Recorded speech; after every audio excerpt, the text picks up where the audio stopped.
भारत के प्रथम गृह मंत्री सरदार वल्लभ भाई पटेल की आज जन्म जयंती है।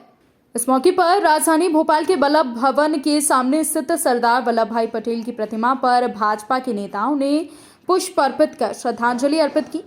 मौके पर पूर्व मंत्री उमाशंकर गुप्ता, नगर निगम अध्यक्ष किशन सूर्यवंशी समेत तमाम बीजेपी नेता यहां पर मौजूद थे और इस दौरान उमाशंकर गुप्ता ने कहा कि सरदार वल्लभ भाई पटेल ने भारत की एकता और अखंडता को मजबूत करने का काम किया है। रियासतें मिलाने का काम सरदार वल्लभ भाई पटेल ने किया है, जिसे देश भुला नहीं सकता।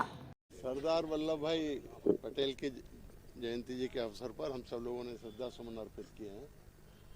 हम सब जानते हैं कि इस देश को सुरक्षित रखने में, अखंडित बनाने में गृह मंत्री के रूप में उनका जो योगदान रहा है वो चिरस्मरणीय है। देश की आज़ादी के आंदोलन में भी उनका बहुत बड़ा योगदान रहा है। एक सक्षम प्रशासनिक नेता के रूप में उनकी छवि लौह पुरुष के रूप में जानी जाती है। सरदार वल्लभ भाई पटेल जी को हमने कृतज्ञता ज्ञापित की। एक ऐसा नेता जिन्होंने आज़ादी की लड़ाई तो लड़ी ही, आज़ादी मिलने के बाद भी हिंदुस्तान को एक रखने के लिए उन्होंने देश के प्रथम गृह मंत्री के रूप में जो काम किया, उसके प्रति पूरा देश उनके प्रति कृतज्ञता ज्ञापित करता है। निश्चित रूप से चाहे वह हैदराबाद का मामला हो, भोपाल का मामला हो या और ऐसी रियासतें जो आज़ादी के बाद हिंदुस्तान में जोड़ना बहुत ज़रूरी थी, उनको जोड़ने का काम सरदार वल्लभ भाई पटेल जी ने किया। ये अलग बात है कि कश्मीर मामले में उनको अलग रखा गया, तो हम देखते हैं कि कश्मीर की समस्या निश्चित रूप से उनके अलग हटने से पैदा हुई थी। पर आज हिंदुस्तान का जो स्वरूप है उसमें निश्चित रूप से सरदार वल्लभ भाई पटेल का बड़ा योगदान है।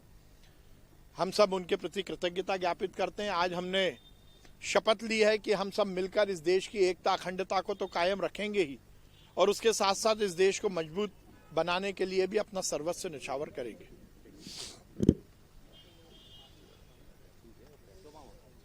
देखिए, मुझे लगता है कि जोन समिति की बैठक करने में कहीं कोई आपत्ति नहीं है। हाई कोर्ट से नोटिस आया है जोन समिति, जिसको एक्ट की भाषा में वार्ड समिति कहा जाता है। नोटिस किसी भी विषय पे दिया जा सकता है, स्टे नहीं है।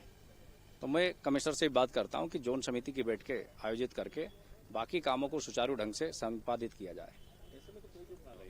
नहीं, विकास में कोई भी अवरुद्ध उत्पन्न नहीं होगा।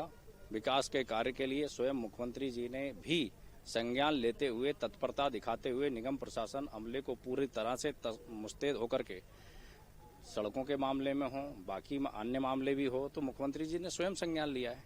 और मैं धन्यवाद देता हूं आप सबके माध्यम से माननीय मुख्यमंत्री जी को, जिन्होंने भोपाल की जनता की चिंता करते हुए तमाम व्यस्तताओं के बाद, क्योंकि मुख्यमंत्री जी के इतनी व्यस्तताएं होती हैं, इसके बाद भी उन्होंने भोपाल शहर की जनता की चिंता की और स्वयं संज्ञान लेते हुए भोपाल की सड़कों पर घूमे और अधिकारियों को निर्देश दिए कि तत्काल समय सीमा के अंदर ये सारी रिपेयरिंग होनी चाहिए। मैं धन्यवाद देता हूं उनको।